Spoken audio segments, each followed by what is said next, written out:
Oh. But when it's going like that, it usually is. But all right, everybody, you guys know what it is. The one and the only the American Cholo podcast, broadcasting live and direct to you from North Hollywood, California. My name is Gil, and I am the American Cholo. And today is my absolute pleasure to have this gentleman on. Like I like to tell you people, the audience, we like to bring the streets to America and America to the streets. That we can bridge the gap, have these conversations. With no further ado, let me introduce to you the man that's running for district attorney, Mr. Nathan Holcomb. How you doing, my man? Very, very good. Thank you for having me on. I appreciate you coming on. It was kind of a short notice. I saw your campaign on the Instagram world, and I said, wait a minute, let me hit this guy up. And somehow, some way, your communications guy got back to me. We had a real good conversation, and here you are. You know, again, we checked you out as well. Okay. And yeah, you reach a great audience. Nice. And it's very important for me to reach that audience. So I said, look, set it up. Let's get going and ask your questions, and I won't hold back. For sure. I appreciate that because this is what we're trying to do. We're trying to have a audience here that can, start looking at the politics because especially in Los Angeles area, aside from like Univision, which is mostly a, Spanish speaking audience, as far as the, Chicano type audience in LA, there really isn't too many political shows that you can come on. And for that, I thank you a lot for coming on. But let's get this thing started. Where were you actually born and raised at? So my name is Nathan Hawkman, running for DA, and here's my story. Lifelong Angelino, born here, grew up here, educated here, met my wife now of 30 years. We've been married, raised my 3 kids here. And part of the reason I'm running for DA is that I look at what George Gascón has done with our public safety, taking us to the abyss, literally to the abyss.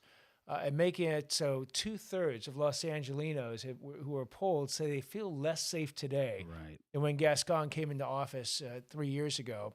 And I said, look, you got 1 of 3 reactions, and everybody knows people who've had all these 3 reactions. One reaction is leave. There are plenty of people who just left LA County. It wasn't the traffic, it wasn't the smog, it wasn't the earthquakes, it wasn't the taxes. It was the fear of going outside and not feeling safe in your home anymore. That drove them out of LA.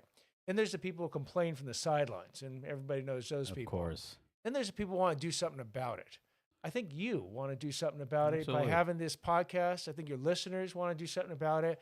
And you'll hear I have a fairly unique skill set that allows me to do something about it. Become DA on day 1 and start restoring our public safety. Now let's get a little bit of history of who you are as far as in the legal world. What's your experience, let's say? Certainly. So I graduated Brown University, Stanford Law School, came in clerk for a federal judge here in LA, went right to the U.S. Attorney's Office, and for 7 years I was a federal prosecutor. Prosecuted over 100 cases, went after narcotics traffickers, violent gang members, international money launderers, corrupt politicians, and corrupt sheriffs. I actually the only candidate who's actually ever prosecuted a dirty cop. If you remember what was happening in the 90s, you had an elite major drug unit in the sheriff's department. They were stealing the drugs and the guns from the drug dealers. I was part of a prosecution team that went after them and convicted them. About 10 years after that, I got a presidential appointment from President George W. Bush. He went ahead and appointed me. I got unanimous Senate confirmation to run the U.S. Department of Justice's tax division. $100 million budget, 350 lawyers doing cases all over the United States. Came back to LA, ran 2 major international law firms' government investigations practice, and along the way was the president of the LA City Ethics Commission and the co-founder of the LA Sheriff's Foundation.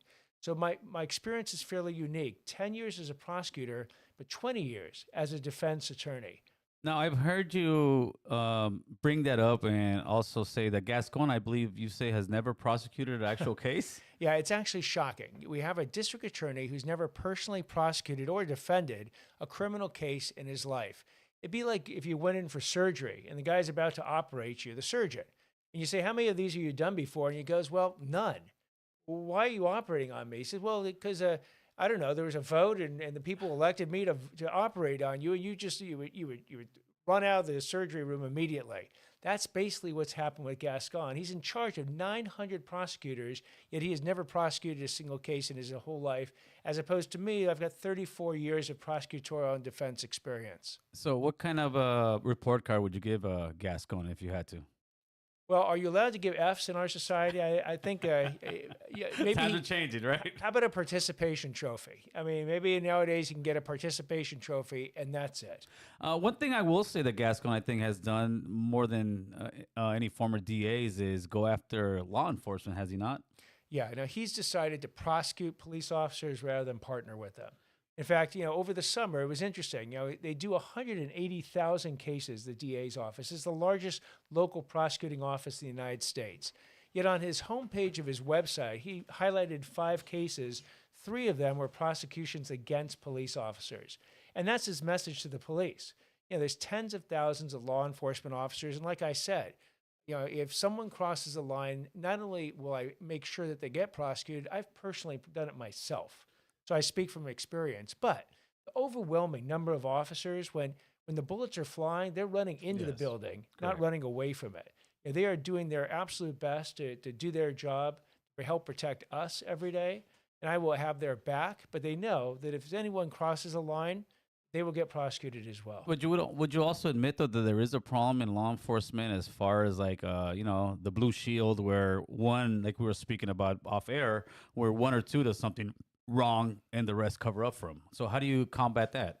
So the way you combat that is you basically institute a culture of no tolerance for something like that. That if an officer crosses a line, and I get this, by the way, from top law enforcement. Again, because I'm the co-founder of the LA Sheriff's Foundation, I deal with the command staff, and they have no tolerance under Sheriff Luna for any officer who's going to cross that line. And I will tell you from the DA's perspective, again, if an officer crosses the line, an officer wants to put up the blue shield or the code of silence, that's what the grand jury is for. That's what investigators are for. That's what you break through. Because people have to be able to trust law enforcement. Absolutely. They need to have credibility. They need to have a partner in the DA's office, but not some slap on the wrist partner, someone who will keep everybody in the entire system honest, because it's the only way to build back credibility with the public. Thoughts on sheriff deputy gangs and even LAPD deputy gangs or officer gangs? Do you believe that there is such a thing as deputy gangs in Los Angeles? Again, I haven't seen the inside of the evidence. There's a certain amount of evidence that they don't share with the public. So I read the same stuff you read. And there are clearly reports out there that deputy gangs have existed over time. Now, whether or not they exist today, again, I don't get the confidential reports that the sheriff gets or that the police commission gets. But to the extent that they exist and to the extent that they are breaking any laws, they need to know that as DA, I will enforce those laws against them, as well as anybody who's breaking laws in our society. Yeah, if you use the same technique that the LAPD does to label somebody a gang member, I think a lot of the deputies have that. They got the tattoos, it's like you walk the walk, you talk the talk. And I think a lot of times when it comes to community, that's the mistrust there is, because a lot of people won't admit that there is a problem with the gangs, or they'll just say we're not a gang, we're kind of a crew. But at the end of the day, it's almost like some of these motorcycle gangs that say we're not motorcycle gangs, we're just 1%ers. Right. And you highlight the problem. The problem is it's not just a perception problem, but what's actually going on. And if law enforcement officers are acting in an illegal way, then they need to be stopped. On the other hand, again, I am absolutely convinced that the overwhelming majority of law enforcement officers are doing their best to do it right every single day. So if we do have, like we did in the 90s, we had law enforcement officers acting like a gang. In fact, they basically labeled themselves a crew. Yes. And they would go into drug dealers' houses. They would steal the drugs. They'd steal their guns. They'd steal their money. They go into court, and then they lie about it. I mean, I presented someone on the stand who pled guilty and admitted that he had lied under oath in court over 100 times. So it does exist, but you need people who know how to actually prosecute that. And I am one of those rare people who's actually done it. How do you balance that, though? Because that's an issue that people will have with you. One of my buddies was very liberal, and he knew you were coming here, and he's like, no, he's the reason I support Gascón, because he's going to bring back draconian type of prosecuting. How do you balance it where you're not too tough, but you're, I guess just tough enough? So let me tell you what I've stated over and over again in this campaign as to my philosophy on how you prosecute. I reject the extremes. I reject the extreme on one end of mass incarceration.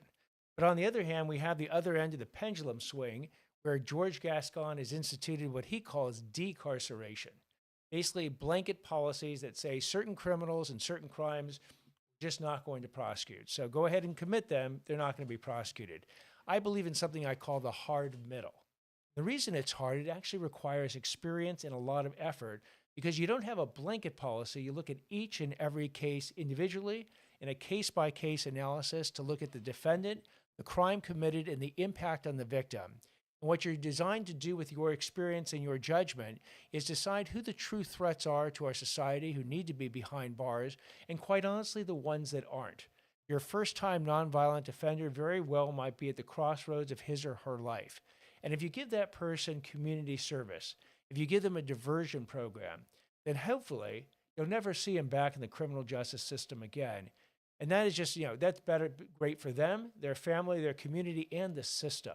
Right. But in order to make that balance, and we discussed it ahead of time, that fine balance between who needs to go to jail to protect society and send the message that lines are now being consistently enforced, and who you're going to hold accountable, but give that chance to sort of redeem their life, that's someone you need with 34 years of experience, not just as a prosecutor, but as a defense attorney as well. What do you think the message that the Gascon administration has brought to LA is to the criminals? Yeah, this is open season for the criminals. If you're a juvenile under $900 and you want to steal under $950, Gascon has basically said out loud that he is not prosecuting misdemeanors against juveniles. That's misdemeanor theft. And misdemeanor theft is by definition an amount just under $950. Right. He's not going to try the overwhelming, most juveniles, quite candidly, should be tried in juvenile court because they're committing juvenile crimes. But when a juvenile, 16 or 17-year-old, is given the gun by a gang member and said, look, if someone's going to be, if we're going to need to use that gun, you do it, because Gascon won't prosecute you as an adult, which means quite candidly that you'll get out by the age of 25, whereas if you were 18, you basically get out between the ages of 40 and 60 years old, if you get out at all. And so again, this has been a message that Gascon has told people out loud. And the criminals, quite candidly, are listening. I mean, I'm sure you've seen the social media where the convicted murderer in prison on a cell phone camera is toasting Gascon because he just found out he's going to get out of jail and never thought he ever could. Or another murderer basically was so happy with Gascon's policies that he said he would tattoo Gascon's name on his face. Right. Again, I've called this in some ways, and I know this from the defense counsel perspective, that you're getting deals on cases that you never got before. Right. The DA, Gascon, has literally boasted on his website that he has saved violent and serious criminals over 10,000 years of imprisonment on charges that should have been brought, that the evidence justified, but he just decided not to bring because of his political ideology, not because of the evidence and the law. And those are the only two things that would govern when I'm district attorney, the evidence and the law. Now, how do you separate that? Because I do see what you're saying about the political ideology. How do you separate that as a if you would be the district attorney? Well, again, I don't start out ahead of time saying that there are certain crimes and certain criminals I will not prosecute. Right. Gascon, for instance, said that I reject the entire three strikes law, which in some ways is amazing to have a prosecutor say that, because that law got passed in 1994 by over 70% of the people of the state of California. And it truly targets the worst of the worst. The people who have been convicted once of a violent and serious offense went to jail. That didn't deter them. They did it again. Another violent and serious offense, they went to jail again. That didn't deter them. Now they've committed the third violent and serious offense. And Gascon has said basically will not file any strike offenses. That was his political ideology. I actually went to court on behalf of the prosecutors union and said to the court, look, the prosecutor can't violate the law in order to enforce it. The judge agreed with us and actually stopped his policy in its tracks. Because again, this is a policy that says up front to criminals, there's just certain crimes and certain criminals I will not prosecute. My North Stars will be the evidence and it'll be the law. And if there's beyond a reasonable doubt of amount of evidence and the law allows a charge to be brought, it will. Now, when it comes to three strikes, I think the original three strikes was because of a sex predator that killed a young child, right? And then that's where it came from. Would you uh, give it up to the deputy DA's discretion to do the three strikes, or would it be a policy like Gascon, but the opposite way? Would just be we three striking everybody who's coming up with these strikes? See, I reject the blanket policy. See, what Gascon said is that there will be no three strikes cases no matter what, no matter how bad that person is, no matter how much violence they've committed and how many victims they've racked up. Just no, I will not do it. I go back to that hard middle. We would look at the individual case. We'll look at the defendant's background. We'll look at the crimes he's committed, the crime he just committed. We'll look at the impact on the victim. And we're going to ask ourselves, okay, is this the case where three strikes should, the facts and the law justify a three strikes prosecution? And then along the way, the judge, for instance, nowadays in three strikes prosecutions has the right to remove a strike if the judge finds that the case, the evidence justifies that, or the law justifies that. That's a recent development, recent in the last number of years. So there's checks in the system built in that if new facts emerge about a particular person or the crime, that the charges can be adjusted once they're in the system. But Gascon was saying we're never going to even bring the charge to begin the process against these people, and that's what I would reject as that blanket policy. When I had a conversation with George Gascon, and I asked him about the petty theft and all that, and how they just keep getting released, the answer I got from him was pretty much that it's not up to him; it's up to the city attorney. He's the one that's supposed to prosecute those shoplifting charges. And then if you get the city attorney, he's going to say, well, it's the law that the governor made. So I find myself just seeing politicians pointing at that person, pointing at that person, pointing at this person, but all around people are still getting robbed. So who's supposed to prosecute these guys doing the petty thefts? So a petty theft would be a misdemeanor. Now, the district attorney is the only charging authority for cities, and we have 88 cities. About 16 of them have their own city attorney. So that leaves, well over 70 cities that have no city attorney to prosecute a misdemeanor. They rely on the district attorney to do that job. Every unincorporated area in Los Angeles, again, it's the district attorney that prosecutes misdemeanors. So while Gascon might be correct with, let's say, LA City, because LA City has its own city attorney, Yes, can prosecute the misdemeanor. With all these other cities and unincorporated areas, it comes down to the district attorney's office. And if he said to criminals up front, I'm not going to prosecute you, that covers a huge stretch of LA County and a huge amount of people. what do you think it is? Because the people who are making a lot of these policies are very educated people. They're very smart people. And then when you get like Prop 47, that made it much worse. And I'm not sure which law they changed when it was the loitering law. And they said it's to help transgender prostitutes and minority prostitutes.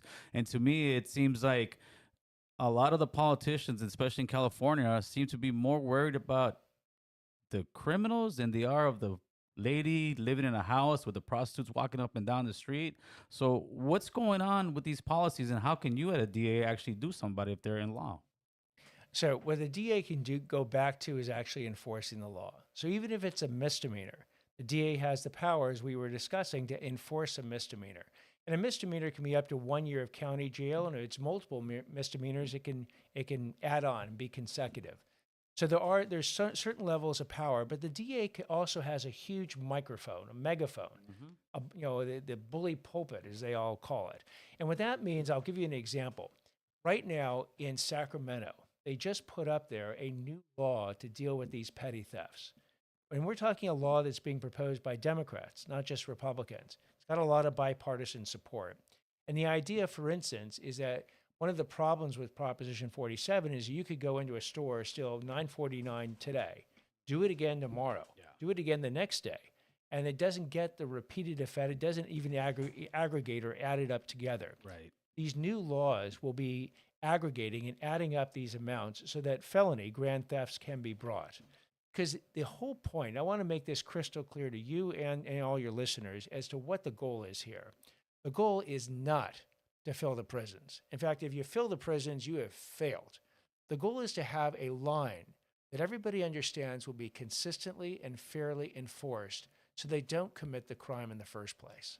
So, for instance, with guns, if you know that the gun enhancement, which George Gascón has told his people for the most part, never file, if it's never going to be filed, then if you're thinking about committing a crime, and you're thinking about using a gun, and you're thinking that if I use the gun and I stick it in someone's face, someone's more likely to give me their money versus not having a gun, but then I'm not going to get additional punishment if I use the gun in the commission of the offense, then you're doing a cost-benefit analysis and you might use the gun.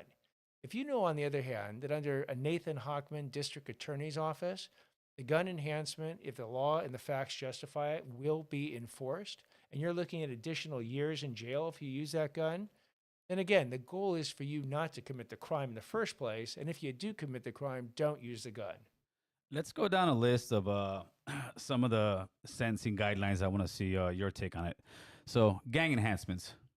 Again, the state legislature passed that law allowing district attorneys' offices to charge gang enhancements, assuming that the facts are there to show. The example you gave me earlier offline are situations where someone might not be part of a gang, but the police think they are. Right. I'm talking about situations where the facts are beyond a reasonable doubt they are part of a gang, and the law allows you to do it. It certainly is on the table for charging. We wouldn't take it off the table. Okay. Now, how much time is the gang enhancement now? Is there a minimum, or you guys just kind of? The gang enhancement can be a number of years in addition to what the underlying crime was. But again, the idea was, again, to deter people from joining gangs or committing the crimes in connection with gang activity. Now, do you feel like somebody, let's say somebody in the 90s, they murdered somebody?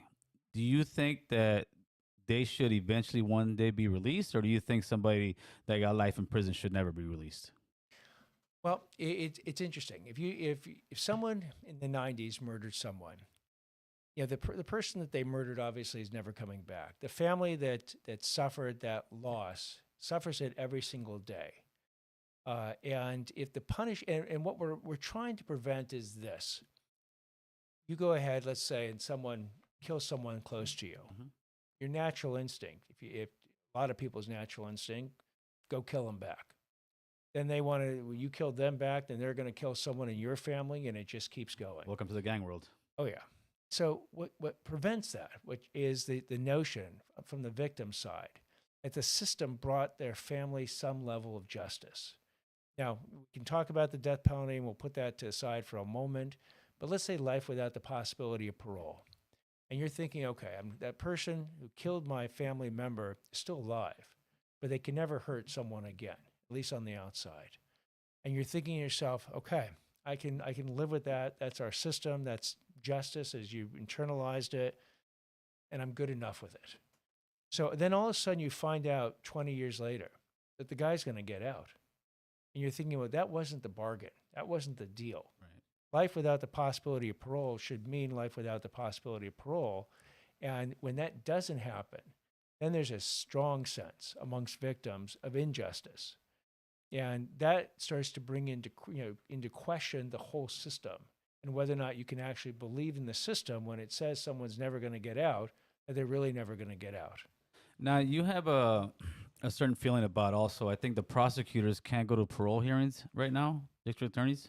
Right. So what happened is for 40 years, if a victim family, let's say someone murdered your son or daughter, right, and the victim family now, the person who murdered them is up for parole. So they didn't get life without the possibility of parole. They got life with the possibility of parole. So it's 20, 25 years later, they have their first parole hearing.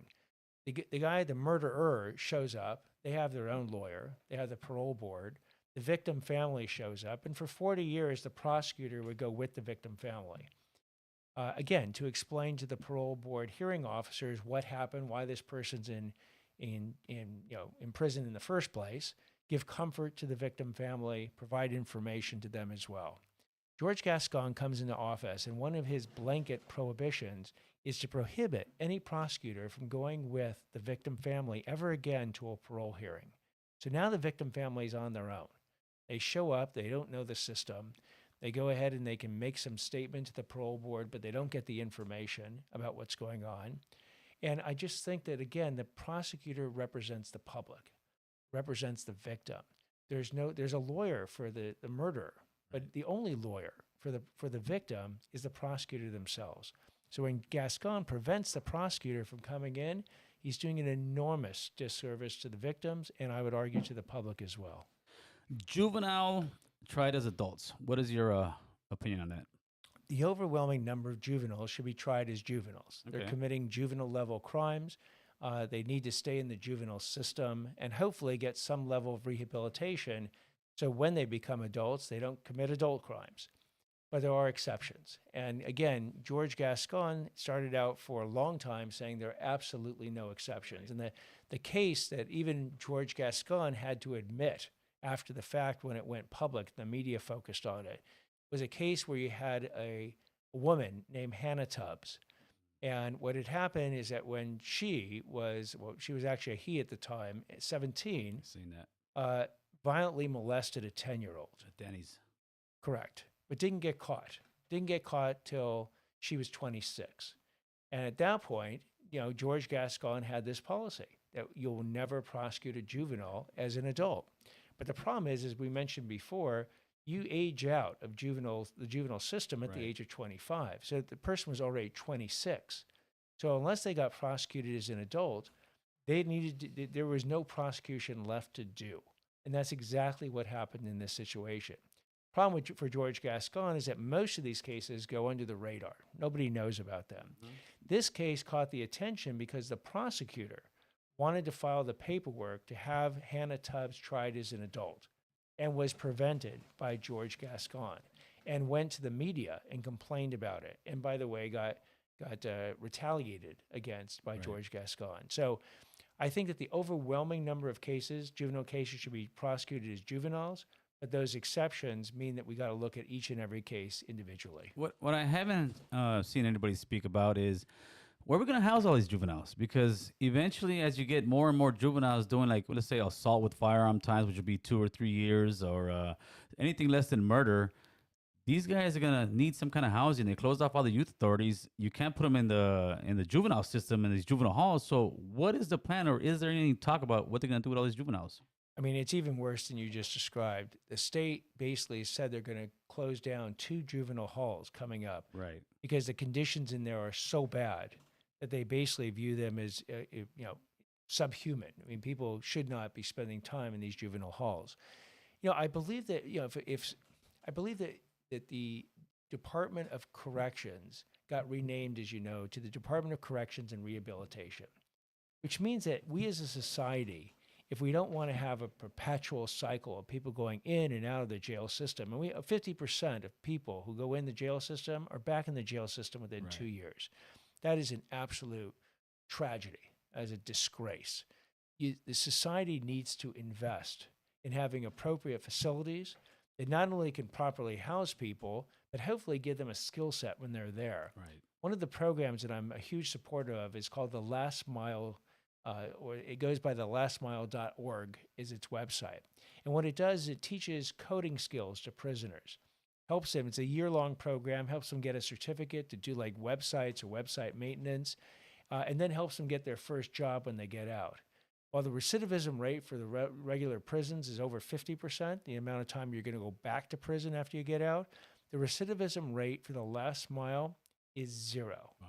It turns out that if you give someone a skill set, and you help them get their first job. And it's really hard to get your first job when you come out of prison. I know that because, again, I've been a defense counsel for 20 years representing people. So it's very hard to get that first job. If you get that first job and you have a skill set and you can keep it, now you can provide for your family. Now you have a sense of purpose every day. And you don't want to give that up by committing another crime and losing it all. And so, again, programs like the Last Mile need to be scaled up throughout the system, which means that we need to actually build better, call it prisons or jails or detention facilities, but things that can actually allow rehabilitation to occur. Yeah, they need something. The way they're trying to just kind of not talk about it, I'm like, no, you're going to have thousands upon thousands of kids somewhere. They have to go somewhere, especially if you're not trying them as adults. Absolutely. So now, one of the biggest issues that people from Los Angeles have, homelessness, um, the unhoused, which I like to refer to now. A lot of times I would say, it's addicts, but I call them now the unsober, because it seems like if we just change the names of certain issues, I think politicians think they go away. And the housing issue in Southern California is probably one of the worst in the nation, would you say? And how do we combat this? So California has a third of the nation's homeless, and LA has roughly half of that. Right. 75,000 homeless people every single day somewhere in LA County. And as we were talking about earlier, they estimate over 70% of the homeless population has a serious mental illness, a drug addiction, or both. Right. So again, different solutions for different causes as to why someone's homeless. So let's start with the 30%. If most of that 30% are people who just lost a job, have a skill, maybe and for whatever reason they lost a job, they could no longer live in their apartment. Now they're living out of a car, they're living on the streets. So they're one job away from going ahead and no longer being unhoused or homeless. So part of the solution for them is to get them with vocational services and see if we can match their skill with a job. But the 70% is the real hard part. These are the folks they're committing crimes. These are the homeless encampments for the most part. I remember one person described it like Coachella 24/7, basically.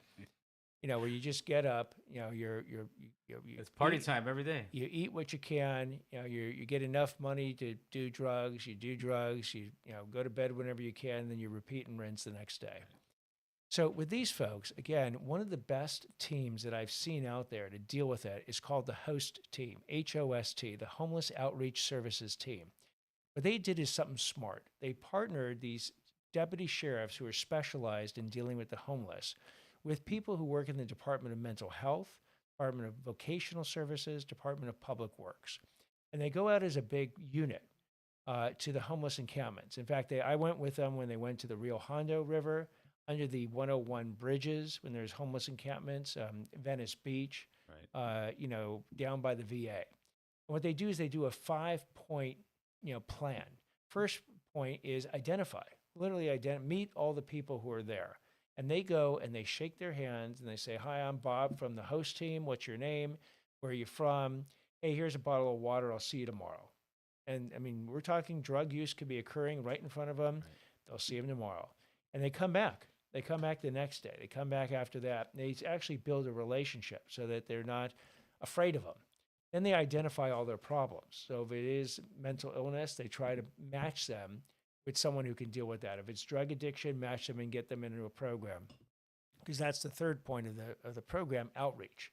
Try and get these people off the streets before you get to the fourth point, which is you post a 14-day notice. And after 14 days, they're coming with the truck and they're going to put everything they collect into storage, but the street's clean. Right. Now, here's the interesting thing. By the time they get to that fifth point, that the truck showing up, virtually everybody is moved. Because it turns out if you deal with the homeless humanely and you figure out what their problem is and you try and match them with the service, you can move most of these people without ever having to arrest a soul. Because people remember Echo Park when the LAPD showed up in riot gear. It was horrible. Then they had no idea where all the homeless people even went. They track all the homeless people, who are part of this operation, shall we say, and they make sure that they got to where they needed to go. So if you're a vet, they'll get you to the VA and they'll get you a bed in the VA. And so again, if we can scale the host team up, I mean, right now there's less than 20 officers. There should be 100 officers for LA County. I think one of the main issues, though, is like with the drug problem that they have. Literally across the street when we go out here, I can show you. There was a hotel that was supposed to be opened up a few years back. It's supposed to be like a Best Western or something. This is happening especially in North Hollywood a lot. But 2 months before it opened up, somebody came in there, took the Best Western signs out, and put people who are on drugs in there. People in my neighborhood here tell me, what can we do about this? This has destroyed our community over here, and it's true. You go across the street, talk to the lady at the 7-Eleven. She'll tell me like, "What can I do? She's hiding the cups. It's people always coming and stealing, and it seems like a lot of those places that house people who are unhoused, there is no accountability. There is no drug testing. It's kind of we said in our community, it's every tecato's dream. It's every heroin addict's dream. I'm sitting here getting a free hotel, getting money, and there is no accountability as far as, hey, Johnny, did you drug test today? It's if you want me to drug test, I leave. How can we combat that if we don't sit here and say, hey, the problem is the drugs, and nobody wants to talk about that? Well, then let's talk about it. I've had direct experience with this. I have a brother who's 30 years sober, but there was 10 years when he wasn't sober. Okay. And he lived through one nightmare after the next. And thank God he's well. He's doing he's amazing. He That's went from great. being in an 18-month sober assisted living facility to being the president of the board of directors. Good for him. Years later. I mean, it's a great story, but it exposed me to the ravages and horrors that someone who's going through the substance abuse addiction goes through, and quite candidly, their families and the Yeah, community. of course. So here's what you have to do. You have to go back to actually enforcing the law. You use the word accountability. It's all about accountability. The police chief that we had in LA a while ago is a guy named Bill Brett. He had a philosophy called broken windows. Came out of New York. Right. And the idea of broken windows is that crime starts really small. And if you don't deal with small crimes, it creates a culture that people believe they can get away with anything, which then leads to much bigger crimes and much more serious crimes. So back then, it was the subways, and it was graffiti and broken windows on the subway. They called it the broken windows idea. Right. And if you don't deal with people and have to hold them accountable for graffitiing the subway and breaking all the windows, then it's not a shock that they later commit, armed robberies and violent crimes. Right. We need to go back to that philosophy. It doesn't mean we need to put people in jail for 100 years. That didn't work. But you have to hold people accountable if they want to go ahead, for instance, and use heroin on the streets or sell heroin on the streets. It's still a misdemeanor. The police right now won't enforce it because Gascón won't prosecute it. And the problem with it being a misdemeanor is it used to have these drug courts that were very, that they graduate hundreds of people every year. But to get into a drug court, you need a bit of a hammer. In other words, people had to know that if they didn't do the drug court, they're going to state prison. Once you took the state prison away, and they're thinking, wait, I can do a week in county, and I'm done with this. I'm not going to do an 18-month drug rehabilitation program. It's really hard. I'll be urine tested 3 times a week. I got to go to AA meetings 5 times a week, and if I make a mistake, I'm going to state prison. So even though those programs graduated hundreds of people and really created productive members of society again, when they changed all these laws with the idea that they were trying to do something good, they had all these bad consequences that flowed from the changes in the law. So we need to reevaluate parts of those laws. We need to start enforcing and holding people accountable again, because it is the only way we're going to create a society that people want to raise their kids in, have people come to live here, as opposed to think every year, like, how am I going to get out? Now, when it comes to your brother, at what point or what was it that eventually changed them? I mean, because out here, they, like you were just saying, a lot of politicians believe that, oh, if I can just help them, they're gonna, they're gonna start doing the right thing. But I kind of think that's kind of the contrary. I think until you hit rock bottom, that's when you say, hey, man, I'm done with this. Well, I'll tell you this story because my brother tells it publicly. Okay. He has sponsored probably 150 people at this point, and he speaks at AA meetings.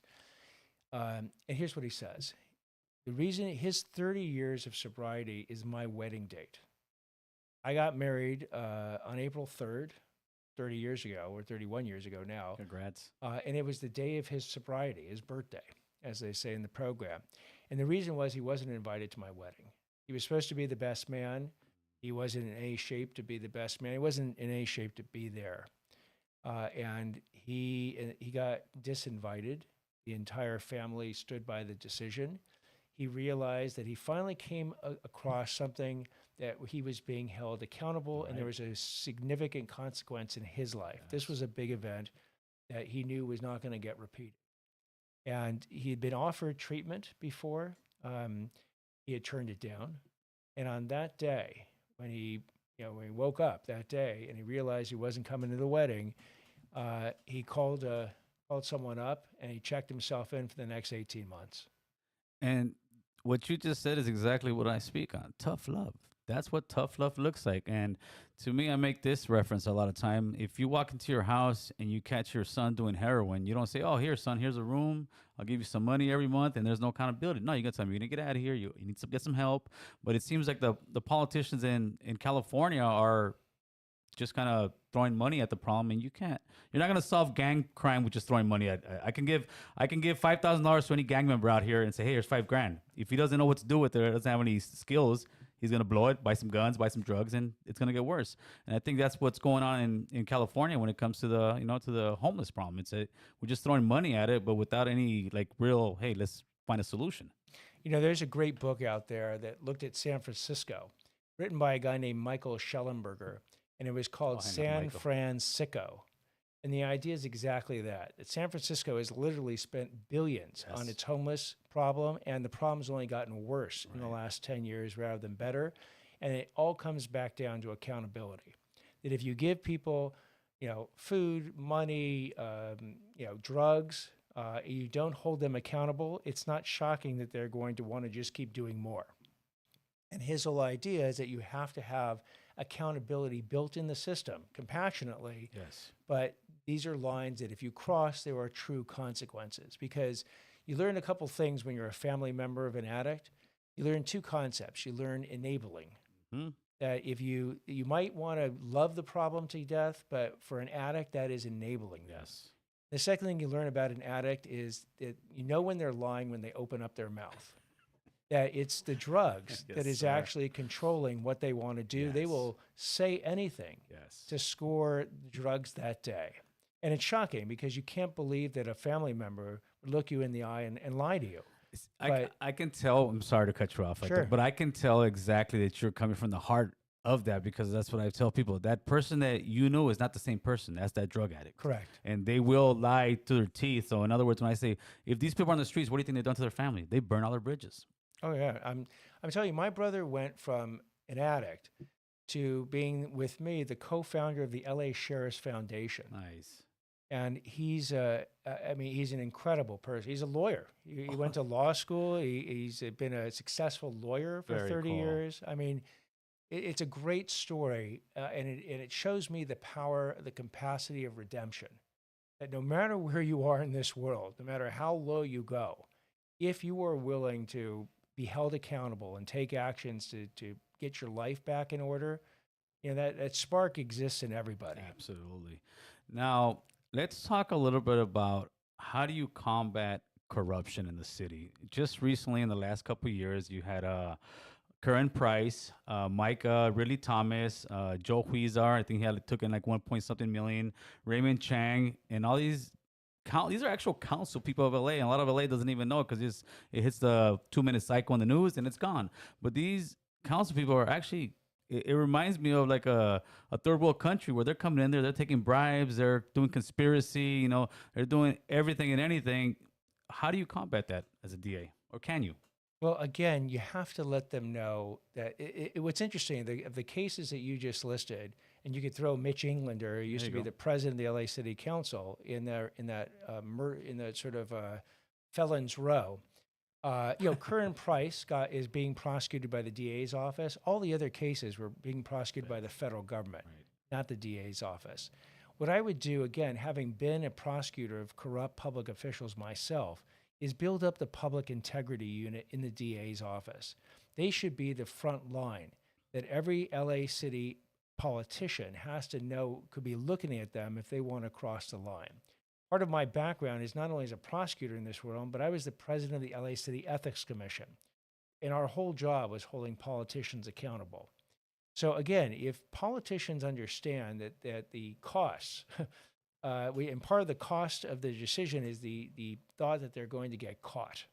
If they understand that there's a prosecutor that will be looking and scrutinizing their actions to make sure that they are above board, hopefully they will stay on the legal side of the line. Because if they cross that line, then again, DA Gascón, where has he been? I mean, he gives you the Curran Price case, but Where's Englander? Where is Mark Ridley Thomas? Right. Where are the other cases out there? In fact, what's ironic is that George Gascón actually endorsed Mark Ridley Thomas for, I believe, the Board of Supervisors or the City Council at the same time that Mark Ridley Thomas is engaged in corrupt acts.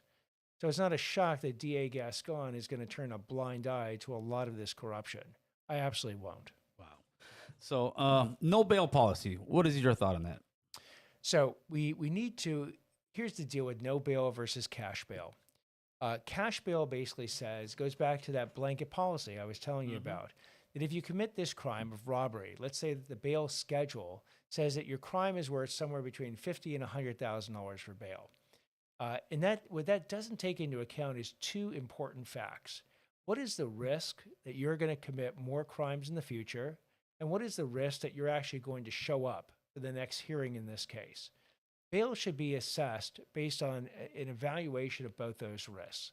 So if you've committed a whole lot of crimes in your past, and it looks like you're going to commit more, that bail should be very high or get no bail.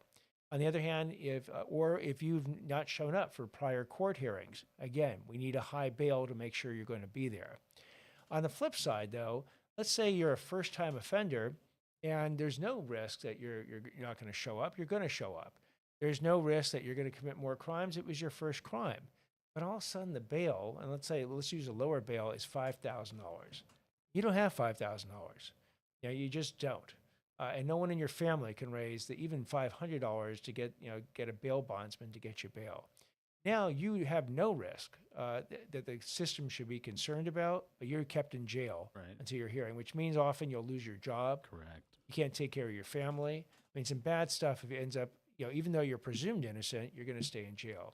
So what we need to do is modify the system. You can still have the cash bail schedule as long as you go ahead and you institute these risk analysis, both risk of danger to the community and risk of flight risk, and have a judge brought in early in the process, not later down in the process, but within 48 hours. And you bring the arguments to the judge, present the risk analysis, and then let the judge determine what the appropriate bail should be.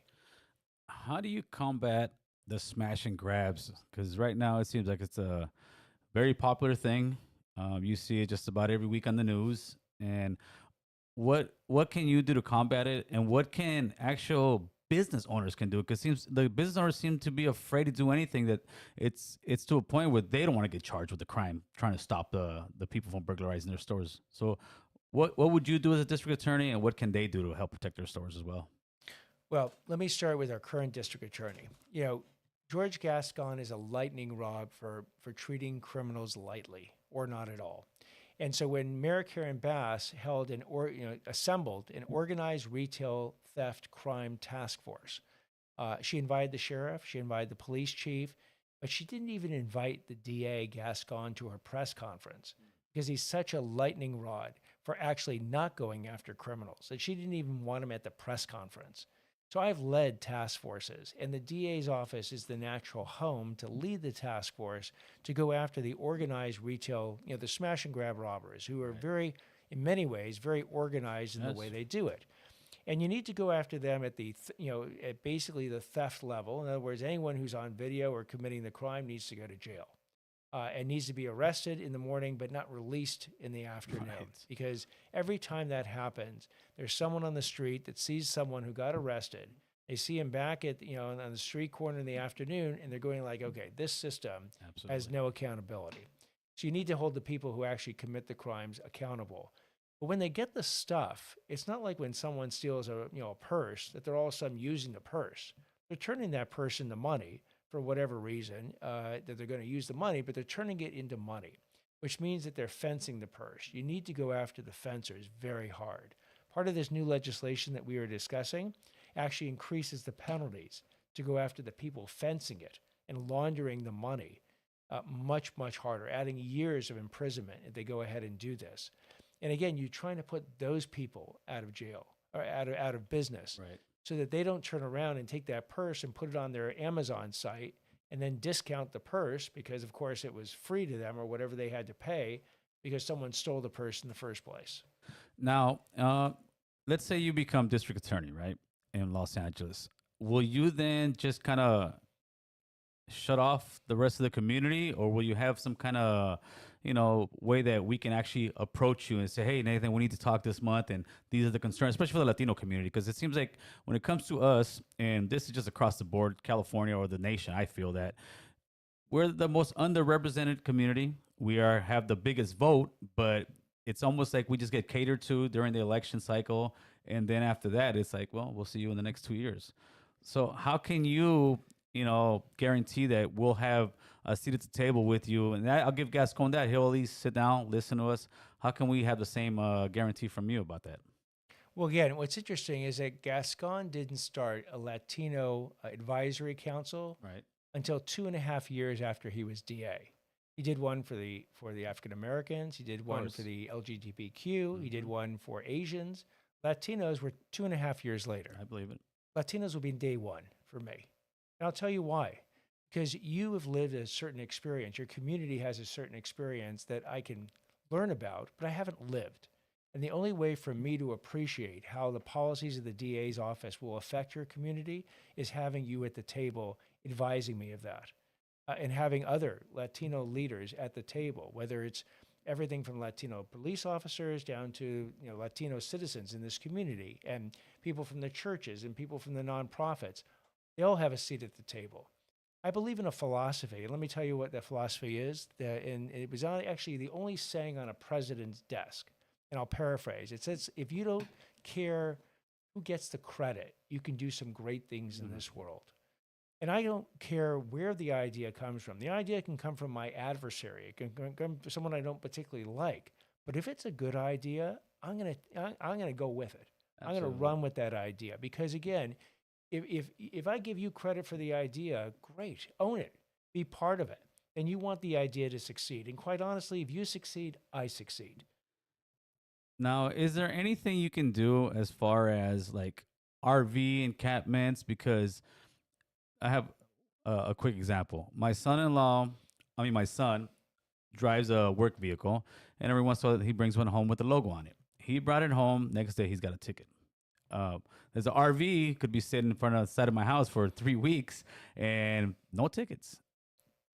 Very often, those are local laws that the various cities and municipalities actually have to pass, and then the DAs or the law enforcement actually has to enforce it. So if in fact, there are RVs that are effectively being used as homes on city streets, you can, and effectively, again, not moving for a certain time periods, you can pass laws that require them either to move them or they'll be ticketed. And if they get ticketed enough times, they can be towed.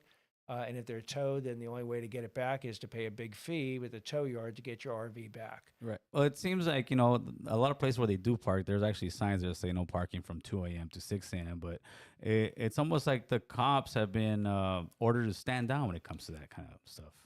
Well, I don't know if they've been ordered to stand down, but they've been told the DA's office won't prosecute.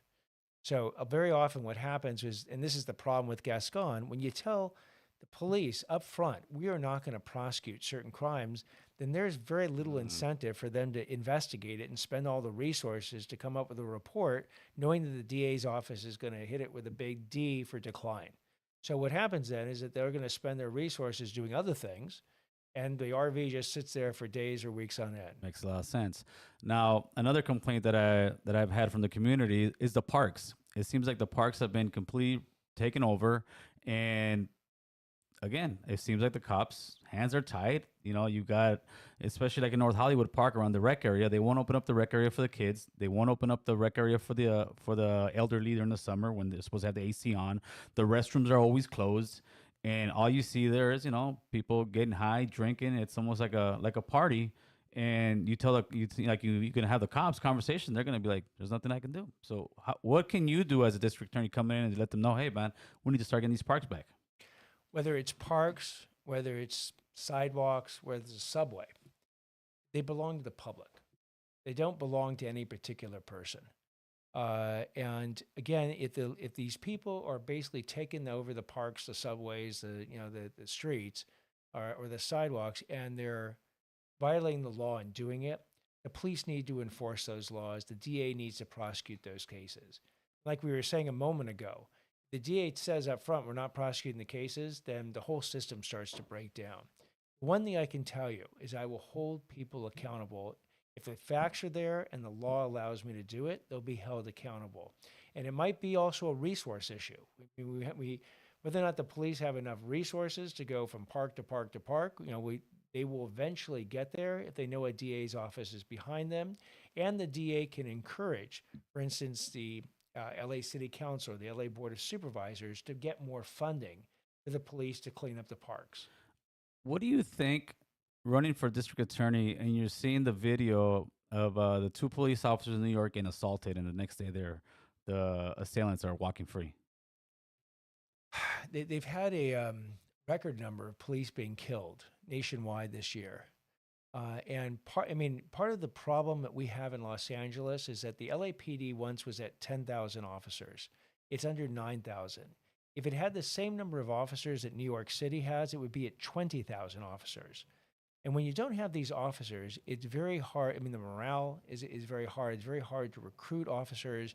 And knowing that the DA's office does not have their back and the public questions them, and it's incredibly expensive to live out here, and it's incredibly dangerous on top of it, we have a big issue on the recruitment of really good officers. And by the way, you need really good officers in order to do all the things that we now expect an officer to do. So what the DA can do, I can't solve the funding problem and a whole lot of other problems. I can solve the problem of the DA not backing the officers by letting them know I have their back. And I can also solve the problem of working with the officers to make sure if they bring me a good, righteous case that has evidence and follows the law, that we prosecute it. For sure. Now, I got one last question for you, Nathan, and you can look at the camera there to answer it. You're a wealthy, successful man. Why would you want such a thankless job like the district attorney? Because on one side, they're going to say you're too soft. On the other side, they're going to say you're too hard. So go ahead and let the people know. Certainly. So I was raised by a father, my mom and my dad, who really believed that giving back to your society wasn't optional. It was actually your responsibility. I was raised in the Jewish faith, and they talk about charity being a word called tzedakah. But tzedakah doesn't mean charity, it means justice. And the idea is if you do more good things in this world, you're actually making the world more just. So I've been a lawyer now for 34 years, as I said, a prosecutor and a defense attorney, and view it as my obligation to figure out how I can give back to our society to make it more just. The DA position is an incredibly important position. I believe that George Gascón has basically led us in the wrong direction and created a situation where we across this entire county feel less safe today than we did when he first came to office. So again, it would be a true honor and a privilege if people would give me the opportunity to see what I can do to take this skill set that I've developed for 34 years, build up and restore the credibility that the DA's office used to have with the public, to restore that partnership that the DA's office used to have with law enforcement, and to restore the trust that victims used to have with the DA's office, that the public used to have with the DA's office, that George Gascón has basically decimated. So that's why I want to run for this office. That's why I hope I win this office, and I hope I get the opportunity to see what I can do to basically bring LA back to a place that it was 10 years ago, but we've lost it over the last couple of years. For sure. Very well said. Now, what date is the voting opening up? So March 5th is the primary election coming up. The ballots have actually all been mailed out. Most people probably have them on their kitchen table. Again, my name is Nathan Hawkman, HOCHMAN. My website is nathanhawkman.com. I encourage everybody to go there, and I thank you very much for this opportunity to speak with you and speak to your listeners. And it's really been a privilege to be here today. For sure. Thank you so much, Nathan. Now, you guys see the name up there, Nathan Hawkman. If you want to vote for him, there it is. Even if you don't, go check his stuff out. This is what the whole point of having the podcast is, to have different people come on with their opinion and share, what they believe is the right way. I wish you nothing but the best, Nathan. I appreciate you coming on. Thank you very much. And with that, people, we're out. We'll see you at 6 with Frankie Carrillo. Let's go, Chris.